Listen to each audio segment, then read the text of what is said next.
Il y a encore quelques années, en France, l'idée semblait presque gravée dans le marbre. Un SUV chinois serait forcément moins cher, certes, mais fragile, mal fini et condamné à révéler ses limites après quelques dizaines de milliers de kilomètres. En 2026, les chiffres ont balayé ces certitudes. Sur le marché européen, plusieurs constructeurs chinois proposent désormais des garanties de 7 ans ou 150 000 km, des équipements complets dès l'entrée de gamme et des tarifs inférieurs de 10 à 20% face aux marques historiques. Ce n'est plus une promesse marketing, c'est une réalité statistique. Aujourd'hui, nous analysons 5 SUV chinois fiables qui affichent des taux d'incidents mécaniques parmi les plus faibles de leur segment. Notre grille est simple et objective. Premier critère, le prix réel constaté en France en 2026, sans artifice. Deuxième critère, la fiabilité observée sur les premiers marchés européens avec des retours clients entre 40 000 et 60 000 km. Troisième critère, l'expérience utilisateur au quotidien, mesurée en consommation, en confort acoustique et en coût total de possession. Nous commençons par le JQ5. Le JQ5 ouvre ce classement avec une stratégie limpide. Offrir le maximum sous la barre symbolique des 30 000 euros. En France, en 2026, son prix optimal se situe entre 27 900 et 28 900 euros dans une configuration déjà très bien équipée. À ce niveau, il se place face à un Renault Austral d'entrée de gamme autour de 33 000 euros ou un Toyota Corolla Cross dépassant souvent 32 000 euros à équipement équivalent. L'écart moyen constaté varie de 3 000 à 5 000 euros, soit près de 15% d'économie à l'achat. Sous le capot, le moteur 1,6 turbo développe environ 197 chevaux et s'associe à une boîte automatique à 7 rapports. Le 0 à 100 km/h est réalisé en environ 8 secondes et demie, un chiffre parfaitement cohérent pour un SUV compact familial. La consommation réelle mesurée lors d'essais européens indépendants se situe entre 6,8 et 7,2 litres au 100 km en usage mixte. À 130 km/h stabilisé sur autoroute française, le niveau sonore tourne autour de 69 décibels, ce qui le place dans la bonne moyenne du segment. Côté fiabilité, les premiers retours après 40 000 à 60 000 km montrent un taux d'incident mécanique majeur particulièrement faible. Le bloc 1,6 turbo est déjà utilisé dans d'autres modèles du groupe, ce qui réduit les risques liés à une technologie nouvelle. Le principal point faible relevé en France concerne le système multimédia, parfois perfectible en réactivité, ainsi qu'un réseau après-vente encore en développement selon les régions. Toutefois, moteur et boîte ne présentent pas de défauts récurrents à grande échelle, ce qui rassure la solidité de l'ensemble. Pour un foyer français parcourant 15 000 km par an, le coût total sur 5 ans, incluant carburant et entretien, reste inférieur de plusieurs milliers d'euros par rapport à un SUV européen essence, en tenant compte d'un prix moyen du sans-plomb à 1,90 € le litre et d'une consommation réelle de 7 litres au 100, le budget carburant annuel avoisine 2 000 euros. Sur 5 ans, l'avantage économique cumulé face à un concurrent plus cher à l'achat dépasse facilement 5 000 à 7 000 euros. Le JQ5 ne s'appuie pas sur un héritage historique, mais sur une équation rationnelle et mesurable. Prix maîtrisé, équipement généreux, mécanique éprouvée. Face à lui, sur le marché européen au prix comparable, un Dacia Duster nouvelle génération bien équipé s'affiche autour de 26 000 à 28 000 euros en 2026. Le Duster bénéficie d'une image solide et d'un réseau dense, mais offre généralement moins de puissance, avec des blocs autour de 130 à 140 chevaux et un équipement technologique plus sobre. Le choix devient alors stratégique. Tradition rassurante ou montée en gamme rapide à tarif contenu. Passons maintenant au Xpeng G6, le SUV électrique chinois qui vise directement le cœur du marché français et s'attaque frontalement aux références établies. En 2026, le Xpeng G6 s'affiche en France entre 42 900 et 45 900 euros selon la capacité de batterie. C'est environ 3 000 à 5 000 euros de moins qu'un Tesla Model Y grande autonomie, configuré à niveau équivalent, avec une batterie pouvant atteindre environ 87 kWh et une autonomie WLTP annoncée entre 570 et 600 km. Il répond aux exigences des longs trajets européens. Sa plateforme 800 volts permet une recharge de 10 à 80% en environ 20 à 25 minutes sur borne haute puissance.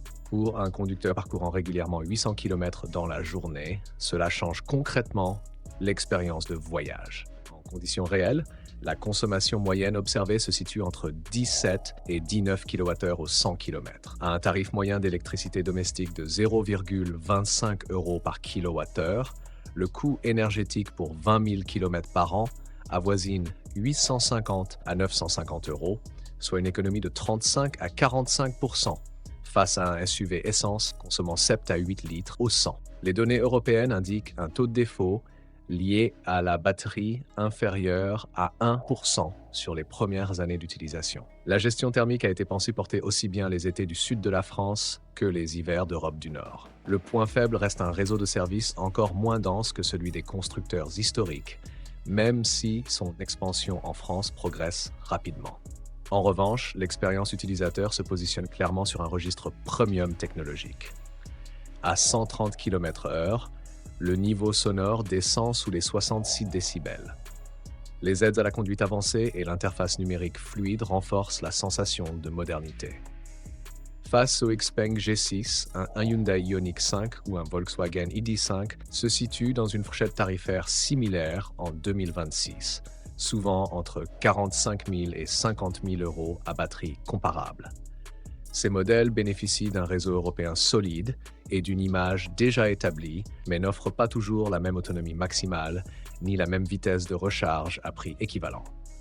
Le choix devient alors une question d'équilibre entre notoriété historique et rapport technologie-prix.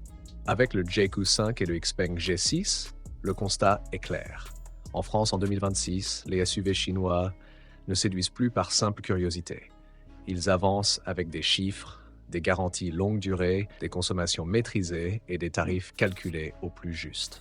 Nous entrons désormais dans le cœur du classement. Après deux SUV rationnels, pensés avant tout pour optimiser chaque euro investi, place à des modèles plus imposants, plus ambitieux et capables, chiffres à l'appui, de rivaliser frontalement avec les références allemandes et japonaises sur le marché français. Le Geely Monjaro incarne une idée simple mais redoutablement efficace. Prendre une base européenne reconnue et l'associer à une stratégie tarifaire chinoise. Il repose sur la plateforme CMA développée conjointement avec Volvo, une architecture que l'on retrouve notamment sous certains Volvo XC40 et XC60. Cette filiation n'est pas un argument marketing creux, elle signifie rigidité structurelle élevée, sécurité active avancée et comportement routier déjà validé en Europe. En 2026, son prix optimal estimé en France via importateur et circuit européen se situe entre 37 900 et 39 900 € dans une configuration richement équipée. À ce niveau, il affronte directement un Peugeot 5008 hybride ou un Volkswagen Tiguan, dont les versions comparables dépassent souvent 42 000 à 45 000 €. L'écart réel peut atteindre 5 à 7 000 €, soit près de 15% de différence. Sous le capot, le moteur 2 litres turbo-essence développe environ 238 chevaux, associé à une boîte automatique à 8 rapports. Le 0 à 100 km/h est réalisé en environ 7 secondes. En conditions réelles européennes, la consommation observée oscille entre 8 et 8,5 litres au 100 km. Le coffre affiche environ 562 litres, un volume parfaitement adapté à une famille française partant en vacances avec bagages et poussette. Côté fiabilité, le partage technique avec Volvo rassure immédiatement les acheteurs avertis. Les premiers retours après 60 000 km indiquent une mécanique stable sans défaut chronique majeur recensé.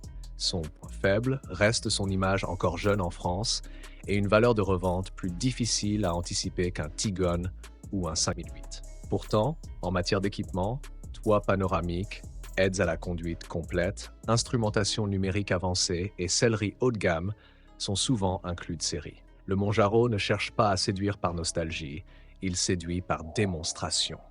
Nous passons maintenant au Tank 500, le mastodonte technologique qui assume pleinement son gabarit et sa puissance. En France, en 2026, son prix estimé varie entre 55 900 et 59 900 € selon configuration. À titre de comparaison, un Toyota Land Cruiser ou un BMW X5 d'entrée de gamme dépasse facilement les 70 000 €. L'écart peut donc frôler les 10 à 15 000 € à équipement comparable.